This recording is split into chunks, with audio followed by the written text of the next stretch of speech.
Hey guys, Custom Wood Burning here with another live selling video.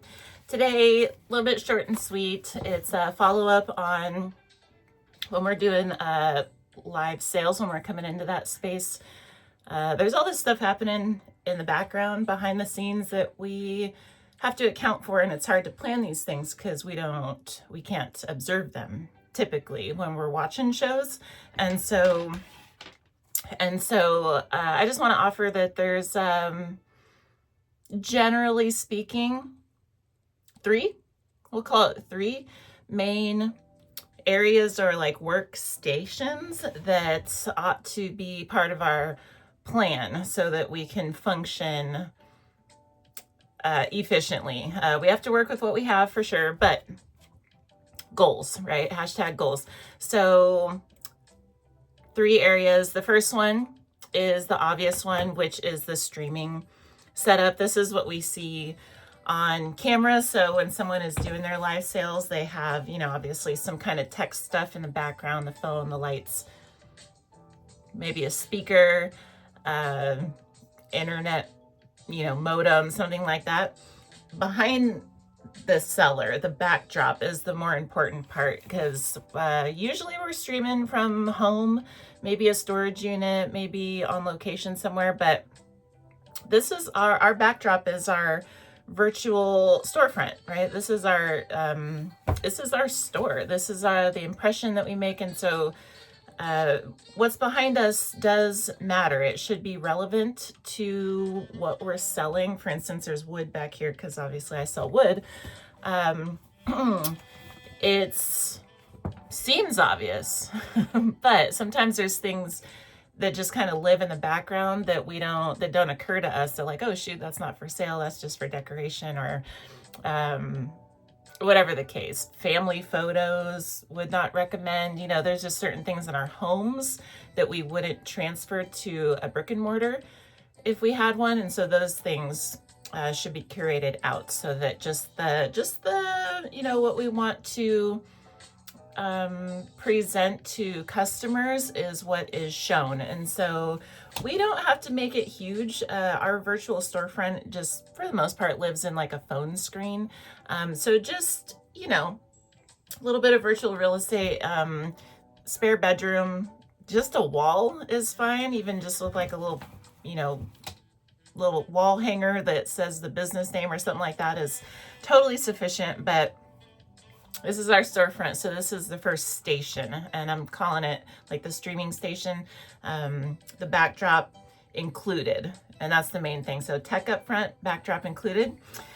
For the streaming station, just kind of planning and mapping that out where that can just live and ideally stay without having to set it up and break it down after every show, which is what I did for 2 years. Do not recommend or, do it while you have to and then make a plan for the next spot. Anywho, the next station is inventory.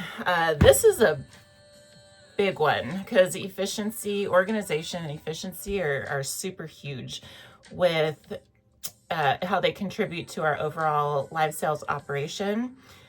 Depending on our volume, inventory can take up a lot of real estate in our physical location.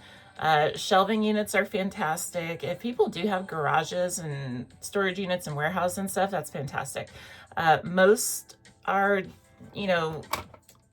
working from home, limited on space, especially if we're coming from static listing platforms and we just have like bins and bins and bins or pallets and pallets and pallets of stuff.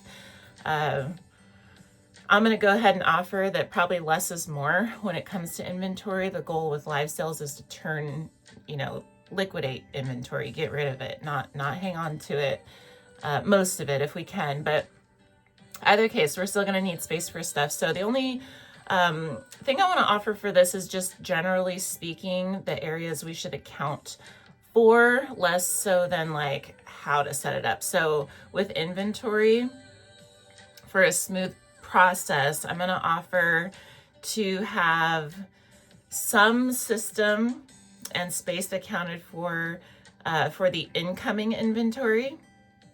the current for sale inventories. So the current, like what's going to be in that live show up for auction, buy now listings, and then marketplace too, if those are separate, but definitely having the stuff that's incoming that's not ready for purchase separate from the stuff that is currently available. And then that also needs to be separate from the stuff that has been sold, needs to go somewhere else. And so 3 distinct areas can really, really, really help us get organized. And that's coming from myself and from lots of other sellers in their chat shows. And a lot of people share kind of tips and tricks of how they keep their inventory straight. These seem to be the sweet spots: the incoming, current for sale, and then the sold. Emphasis though on auction and buy now. These really ought to be separate, especially if we have multiple platforms that we're listed on. Inventory organization is I've heard of people that just spend like hours looking for stuff. We shouldn't be wasting time doing that. So however we need to set it up to be able to just know on site what we have and where everything's at, make it alphabetical, however, is the key here.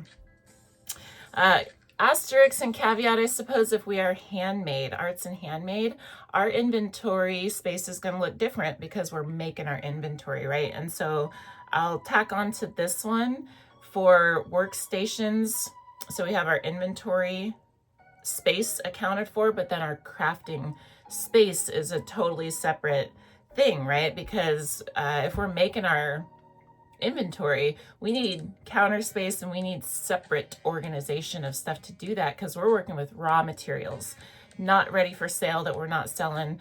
We can sell craft supplies for sure, but the things that are going into our making of our products, those are separate from ready for issue, ready for sale inventory. And so craft space really is its own thing.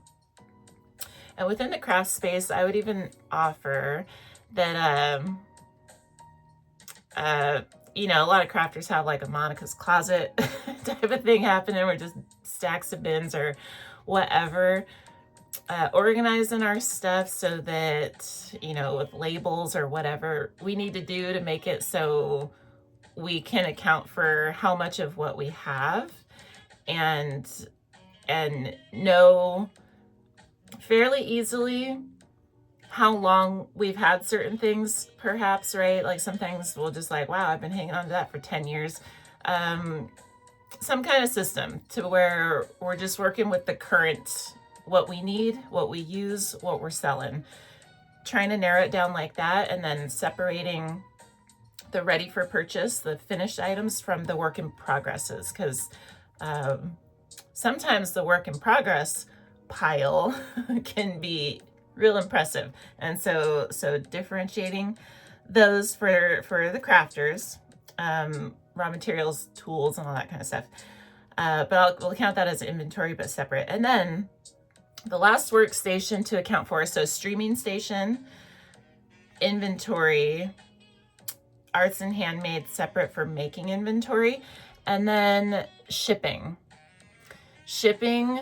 A shipping station, shipping area is money. Shipping already takes time. Shipping takes some freaking time, and it takes more time when it's not organized. And so having a shipping station that has, in its most simple form, just, boxes all together, poly bags all together, envelopes all together, packing material, whatever's going inside the boxes all together, and then our tape and our whatever we got for branding, our stickers and stuff like that together. And a tabletop. That's really all we need, but easier said than done. I wasted is a better word, a lot of time just working out of boxes and things for my shipping material for a long time, well over 2 years.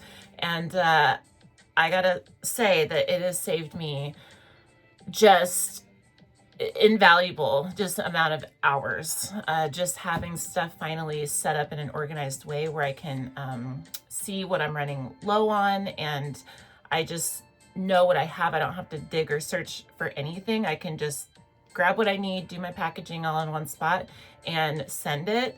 Label printer, everything just super easily accessible, everything within like 10 feet of me, really 6 feet of me, and cash money. And so highly recommend that. But that's pretty much it. That's everything else that we do for live sales. For the most part is like within the phone, within our devices. But physical locations, as we're planning our area, I think most of us just plan our shop, right?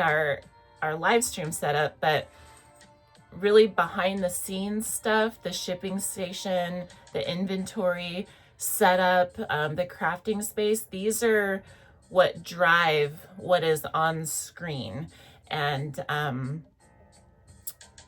for that reason, I think they get slept on a lot, but I think they're worth focus, because the smoother things are behind the scenes and more organized, then the smoother the show process and format and everything is up front. So it's a lot easier for your, makes for a nice buyer and viewer experience and all that good stuff. And again, it just saves us buku amount of time. And so that's what I got for today.